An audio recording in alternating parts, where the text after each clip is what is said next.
You ever notice how some leaders walk into a meeting like they're walking into a courtroom? They're ready to argue. They're ready to win, ready to dominate. But here's the thing. They're not leading. They're just loud.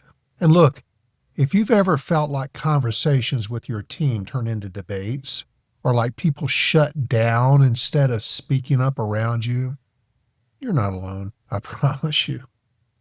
But I'll tell you right now, that attitude, that kind of presence, that vibe is not leadership. That's ego. It may be ego in a suit. It may be in a polo shirt. It may be in dress casual. I don't know.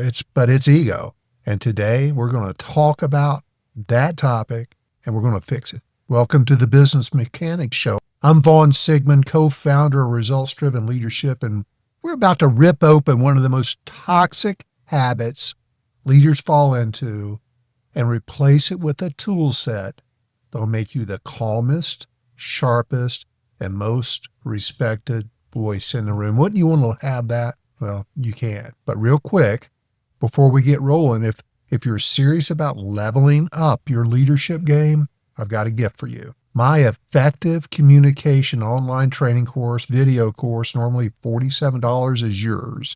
It's yours for free, but only to the first 100 listeners who jump on it. This is not fluff. This is real world training. This isn't some throwaway course. Just almost 1+ hours of video training on how to be an effective communicator, and it's yours for nada. Go to rdltraining.com to check out all of our programs and use the link in the show notes for the free course. And grab your spot before it's gone. All right, let's dive in. First of all, let's just call it what it is. Most leaders don't disagree. They argue. They don't explore ideas. They defend their turf. They walk into conversation like it's a courtroom drama, ready to prove they're right and someone else is wrong. And then they wonder why trust disappears and some people stop talking in meetings. Here's the truth. Being right doesn't make you a better leader.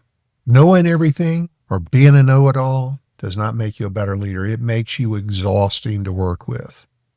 Problem is, a lot of people, if not most people, won't tell you that. They just tolerate you.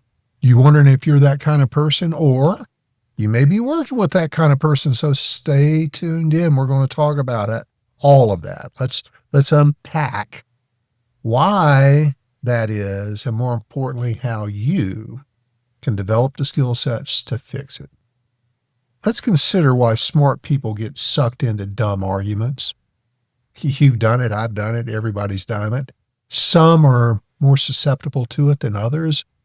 But listen, if you're a high achiever, you've built your career on being smart, fast, decisive, quick decisions, that served you well, and you got promoted. And once you become one of those leading people, unfortunately, most managers moving to leader don't understand the game changes. You may have gotten promoted because of all the things you know and how good you've been doing that one job. Now you're managing people. You need to become a leader within the organization, and that requires some changes. Those changes is what keeps me in business. And today's show is going to help you understand what changes you need to make, and I'm going to give you some tips on how to change it. Because leadership isn't about being the smartest person in the room. It's realizing that you'll never be smarter than the room. You may be very smart. You may know pieces and parts better than anybody else in the room, but you don't know everything that's in the room. You don't know the emotions. You don't know the state they're in. You don't know what kind of morning they had before they came in. You don't know what they're trying to prove. You're not tapping into their excellence, their experience, their knowledge if you argue with them. You want to create the kind of room where smart ideas can rise to the top no matter who says them. Don't put all that on you. Rely on the room. However, you're going to ask yourself the question, so why do so many leaders default to arguing? Because it feels safe. The moment someone challenges your idea, it's your natural safety barrier. your brain fires up like a threat is coming. It's not just disagreement. It feels personal. And there's a part of your brain, a primal part of your brain that kicks in, and it kicks into fight or flight or freeze, but it's generally fight or flight. You either fire back with logic and your belief to win, or you just shut down and sulk and stay quiet, don't participate, and you avoid it. So the first one, you fire back to win, and the second one, you shut down to avoid. Or you get loud, as I once did, and you want to dominate, and that's to control. You either win, avoid, or control. You either argue, you argue loud, or you say nothing. All of that is a defense mechanism. It's as natural as breathing. But it doesn't protect you. It isolates you. And over time, this is the unpacking part. Over time, people stop challenging you. You just gain compliance. Not because they agree, because it's not worth the fallout. And when you get into arguments, although you may feel good because you're controlling it, you're winning it, but unfortunately you're losing. You may have won the argument, but you've lost the room. And again, very often you don't know it until something blows up. You start getting all this friction. You get all this pushback. You get things not being done. You get really quiet people, or people just want to argue with you more. People are quitting to get away from it. It's a multitude of things. But when you get into arguments with your boss, with your peers, with your direct reports, you are sabotaging yourself. Every time you push too hard to prove you're right, you chip away at psychological safety. And when people don't feel safe, they keep quiet in meetings. They avoid tough conversations, so you'll never know what they're really thinking, which is critical to your success. And very often they will just let problems fester instead of fixing them. And then they'll fester and fester and fester until they've had enough. They'll blow up, and bad things come from that.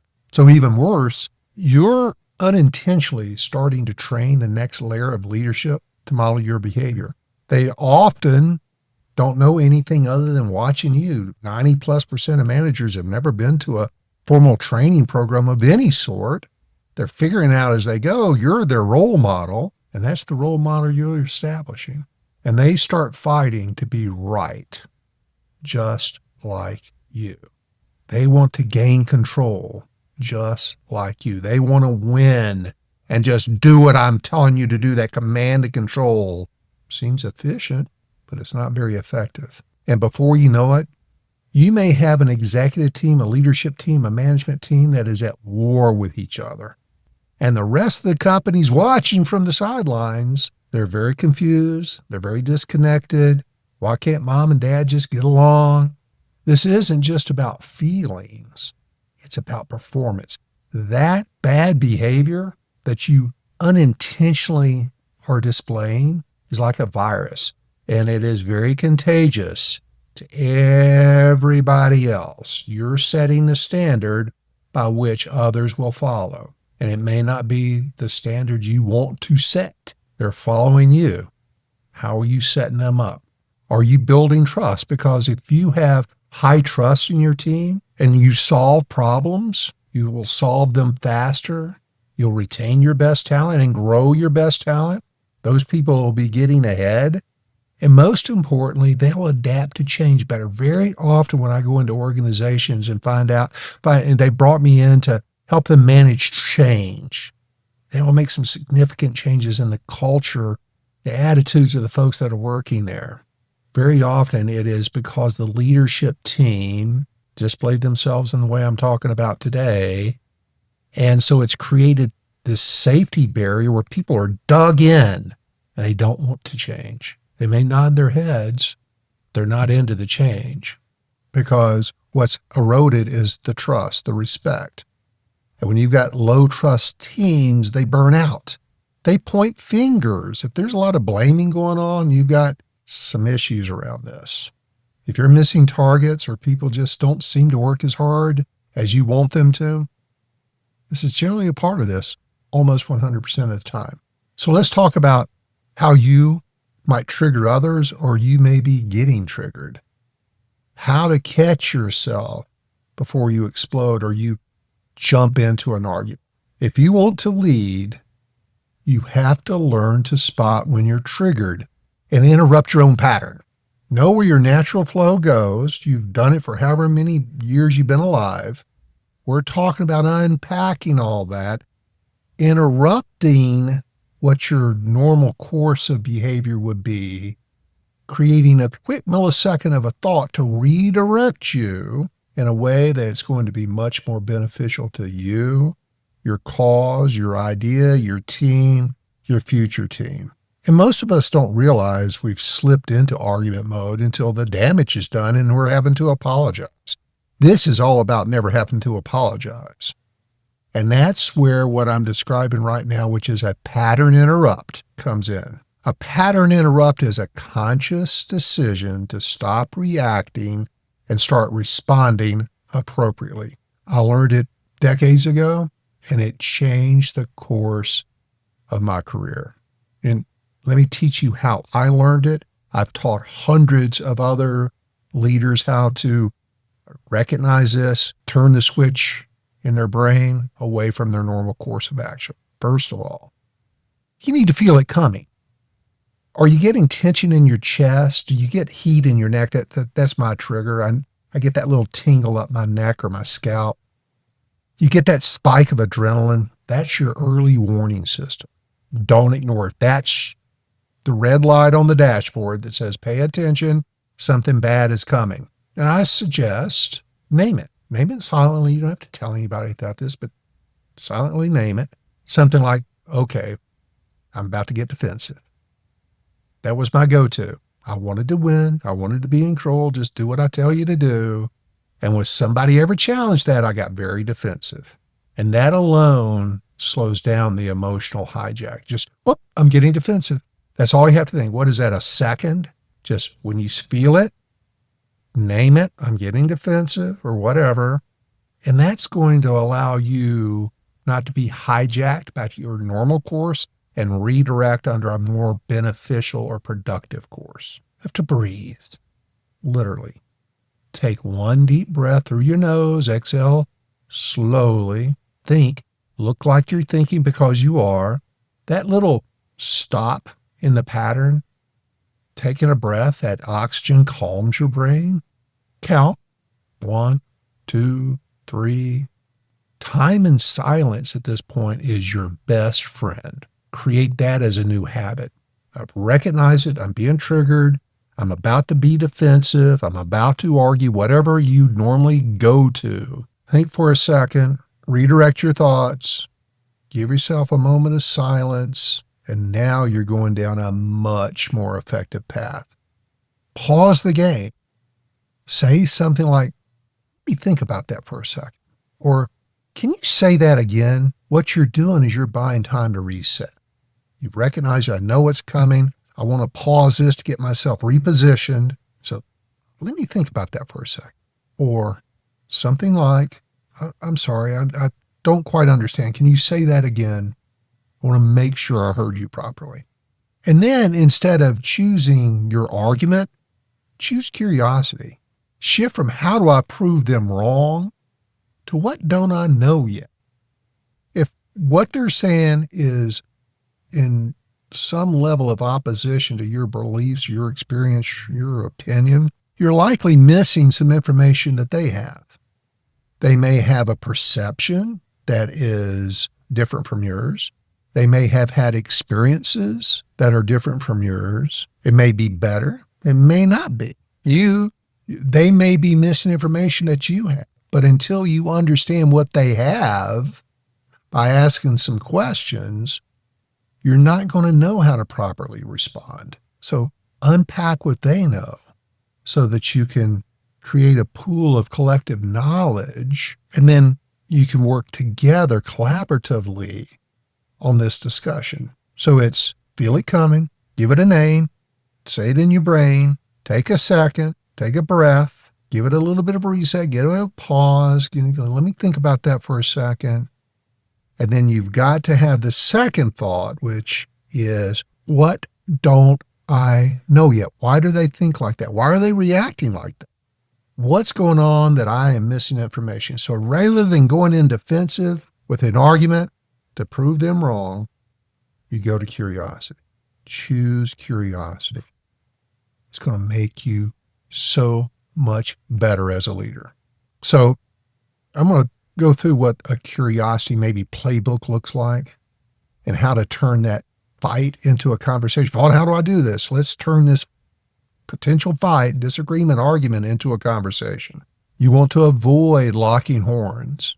You want to get curious. This curiosity, this ability to pattern interrupt, name it, take a second, ask some question. That curiosity is your secret weapon. It lowers defenses, not only on you, but everybody, if it's just one other person or it's a dozen people.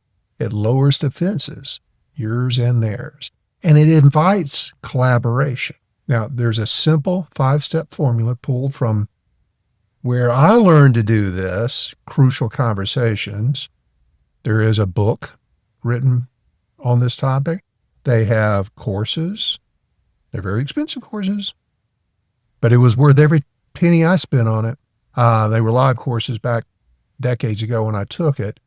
Some of that's going to be in the free course I'm offering you. But the first thing you have to think about is 5 simple steps. Write these down. Go to my website. Go to RDL Training, Romeo Delta Lima Training.com. Click on articles. Find the blog that's written with this topic, how to disagree without being a jerk, and you'll get all the questions. You're going to get everything you need. Copy, paste it, use it. But here's the 5-step formula, and I'm also going to share in the blog a lot of the questions, sample questions you might want to use for different situations. Start with safety. Say something like, it's obviously we see this differently, and that's okay. I want to understand your side of things. I want to understand your take, so share it with me. Number 2, mirror and validate. Repeat what you're hearing. So once they've said their part, you've asked them some questions, you probed a little bit, so you're creating this pool of collective knowledge. You want to paraphrase back to them what you've learned. This is so cool when you do this right. So let me get this right. Your concern is that we do X, then Y might happen. Did I get that right? You do huge favors for yourself when you do that. One, you make sure you got it right. So you don't go into, once it becomes your turn to share your experiences, your thoughts, your opinion, that you're not missing key information. So you paraphrase it back to them. Plus, this is so subconscious, but it's so powerful. You just build trust. You listen to them. You listen to them. You got what they said. And that brings their temperature way down. That brings their curiosity way up. Because now we're participating with each other. We're not arguing with each other. We're collaborating with each other. We're not arguing. We're not in opposition. We're creating this pool together. Got it? So start with safety, validate it, mirror and validate. So your concern is, what I heard is, did I get that right? But the key to all of this is ask open-ended questions. So what's your thinking behind that? What problem are we trying to solve here? Maybe I misunderstand what problem we're trying to solve. Explain to me more what's got you concerned. See how that opens the conversation up? Who, what, when, where, how. That creates conversation and creates learning on your part. Your supposed knowledge is the enemy of learning, and you want to always be in learning mode, especially if you want to be an amazing leader. And once you've asked the questions, you understand, you've gotten on the same page with them. No, I didn't never think of that. We come from different worlds. We come from different experiences. We come from different opinions. I have to know where that's coming from. Have to. And that way we can pool it all together, pool our knowledge, and come up with a much better solution or outcome. We're going to find a common goal because they want and you want what's best for them, the team, the company, the client, right? We want what's best for all parties involved. And then once you've gone through those 4 steps, I ask open-ended questions. I understand where they're coming from. I'm protecting their safety. I've gone to curiosity. You've shown everyone you're not trying to win. You're trying to solve. And that's a great conversation. And the best solutions, 100% of the time, the best solutions, whether you're at home with a significant other, sibling, a child, a direct report, the best solutions come from shared ownership, not forced compliance, not because I told you so. Will you get compliance when you raise your voice and demand something like that? And listen, there are rare occasions that you must. I get it. But it cannot be your go-to approach. Ask questions. Understand their side of things, their thoughts. Have them explain themselves. They're part of things. Then that opens your mind up. Now I've got all this great new information that I probably didn't consider, and I can approach this with a far more open mind and effective approach. So let me go through this a little bit more. When you get triggered, here's what to think. You're first, as you're learning this, your brain's going to tell you they're wrong. This is a waste of time. I need to shut this down. I've got to get my points in here because you're wrong. I'm right. But a leader, a really effective leader, their brains must be trained to say, hold on, I'm missing something here. What am I missing? What's driving this disagreement? Why are they this passionate about this? Why all of a sudden have I seen their emotional cues raise? Why do I feel like they want to argue about this? And then how do I create a better outcome? Cut in or rubbed, ask questions, think about where it's coming from, find out where it's coming from, and then work with them, not about being right, but about the best solution, the best outcome. This takes time. It takes a lot of deliberate, intentional practice. I'm still working on it today. It's muscle memory. You have to practice, and you will not be good in the beginning.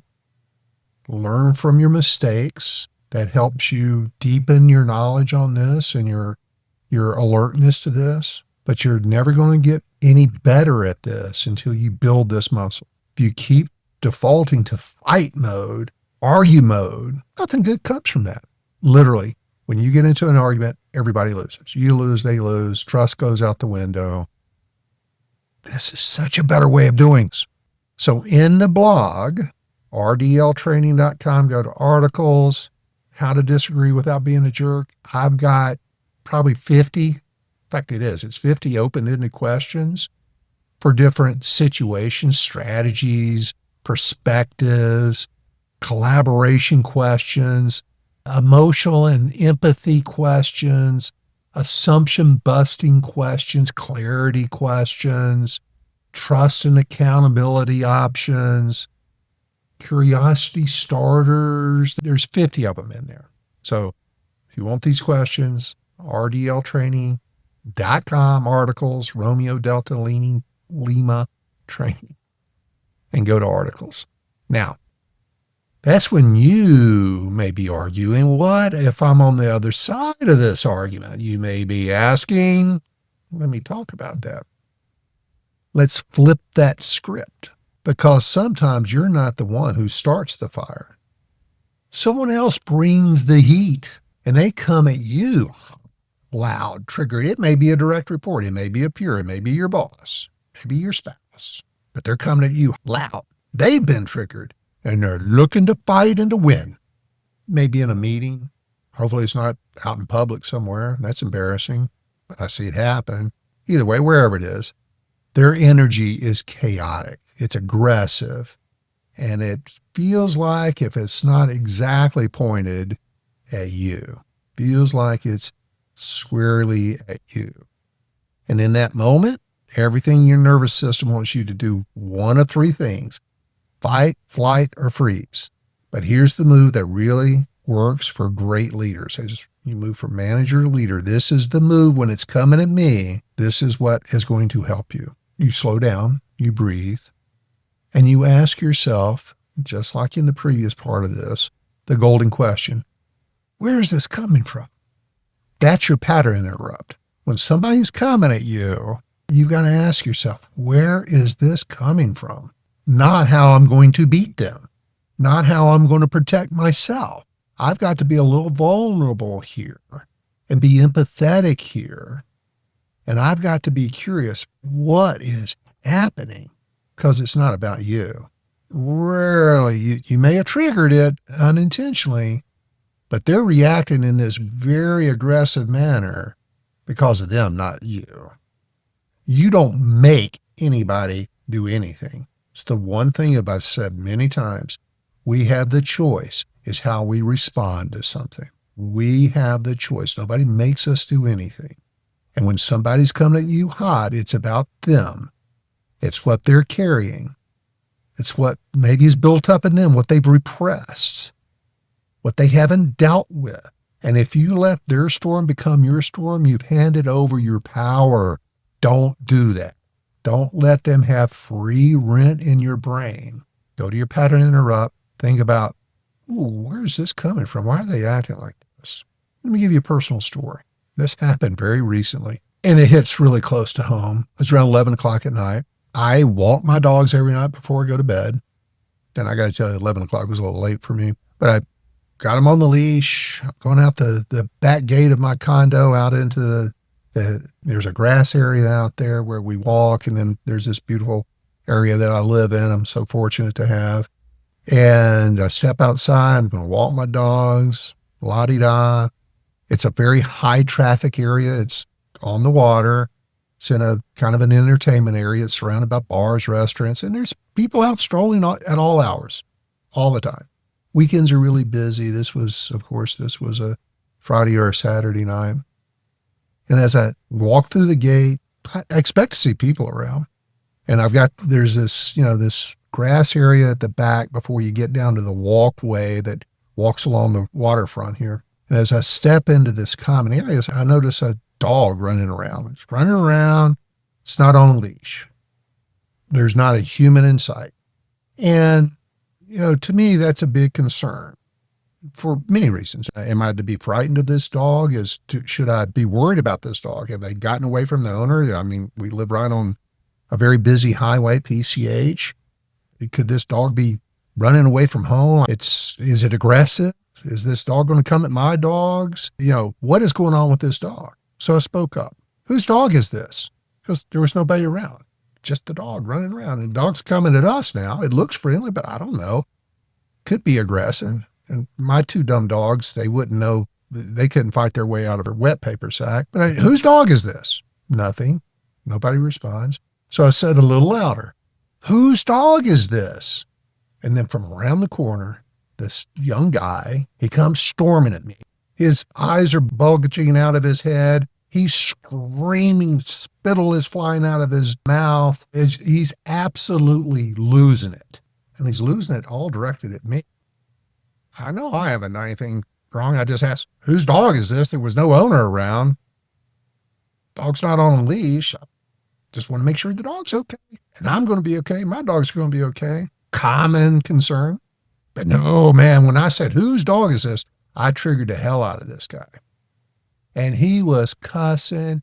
Every other word was the F word. He was calling me all kinds of names. He is hot. I mean, he's yelling at full volume. He's furious at me for asking this question. I even dared ask about this dog. I'm the dumbest human that's ever walked the face of this earth. Now, as he's coming at me, and I mean he's coming at me, I had a choice. I could meet his rage with my rage. I could trade insults. I could escalate this to prove my manhood. Now, I'm 68 years old. I'm probably not going to get any more fights. But I could have gotten into an argument which would have gotten me nowhere. I know that. I've trained myself. I'm not going to get in anywhere if I join his madness, if I participate in his madness. So what I did is what I've learned to do, which is stay in control. I'm trying to teach you. My trigger hit. I knew I needed to figure out what was going on, and I could not fight. I had to stay in control. And so through all this years of practice, I calmly explained why I asked the question. I didn't raise my voice. I didn't match his energy. And guess what? He got even madder. But I did not. That's the key to all this. He's been an idiot much longer than I have. So I could not be at the same level of being an idiot that he is. I would never win that. I know it. And I did feel my trigger, that heat on the back of my head, And my first thought, I knew not to argue. I would never win. He's had a lot more practice at being an idiot than me, if you know what I mean. And my thought was, what the hell is going on in this guy's life that would cause him to react with so much aggression? I didn't ask that question. I asked me that question, and I gave him some empathy. He must be having a really bad day, or he's just a really bad person. Maybe he's inebriated. Maybe he's high on something. But I'm not going to question that, potentially taken the wrong way. I didn't want to rub it in his face. I just was not going to engage in his rage, which is what most people unfortunately do. I just would not play his game. I didn't take his bait and did. Instead, I did something that at this time, just to screw the story up a little bit, my neighbor has come out on the balcony because she hears this dude screaming at me, and she's like, what's going on? Yeah, who are you, mister? You need to get out of here. You don't belong here. And then he starts engaging with her with every other word being F and B and P and everything else. Dude was really deranged. I felt sorry for him. But what I did is I kept my eyes on him, but I started walking away. I just walked away. And he followed me. And he's still hurling insults at my back. He's so desperate to provoke me. He wants me to react negatively. But I didn't. I turned to him and said, sir, at this point I'm choosing to ignore you. And for me to just shut up. And he called me a few more names. I shrugged my shoulders and I started laughing. I mean, it was really, in my mind, positive. I didn't get mad. I got smart. I got smart by walking away. It really was kind of funny. My neighbor thought it was funny that I started laughing. But that just took all the energy out of him. He had nothing to feed on. There was no energy that I was feeding him that he could feed back to me. The fire ran out of him. His fire ran out of oxygen. And I just walked away. I stayed calm, still in control. My dogs are happy. My dignity is intact. I don't know about this guy. But think about the point being here, when somebody's coming at you hot, you've got to think about where that's coming from first. Don't allow yourself to engage. That's the lesson. Just remember, their behavior is a reflection of their internal war, not your external worth. You don't have to prove anything. You don't have to defend yourself. You don't have to match their chaos. You don't have to prove anything. You just have to ask, what's going on with them? What wound am I accidentally bumping into? Did he just have a fight with his girlfriend or something? Did he get fired at work today? I don't know. Frankly, I just feel sorry for people like that. And that's the thing you have to teach yourself is don't engage. Get curious. Maybe that is a silent curiosity, which I chose to do here. But I wanted to protect my peace instead of defending my pride. That's emotional leadership. That's composure under fire. It's not weakness, it's mastery. So I need to start wrapping all this up. The next time someone comes at you hot, whether it's in a meeting, it's a peer, it's a direct report, it's a boss, it's a neighbor, it's a spouse, whoever it is, breathe. Interrupt your thought, pattern interrupt, and do the most powerful thing you can do in that moment. Don't react. Respond with some intention. Respond with curiosity, because leadership isn't how you act when things are calm.